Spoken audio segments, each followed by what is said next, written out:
Mesmo debaixo de chuva, estamos na peleja, moçada. Bom dia, que Deus abençoe todo mundo. Primeiro ordenha tá no gancho.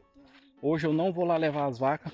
Eu já vou direto lá em casa tomar um café. Moçada, mais tarde, mais cedo, tava dando uma chuvinha. Tá um sereninho bem fraquinho. Já bora lá em casa tomar um café. Hoje eu não vou descer lá para baixo levar as vacas. Hoje o pai que vai.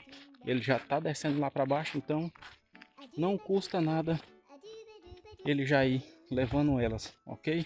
E fecha lá, daqui a pouco nós vamos descer lá para baixo para estar conectando a água lá na irrigação do café. Então já vai acompanhando aí. Quem gostou do vídeo, curte, comenta, compartilha, segue nós aí para mais conteúdo.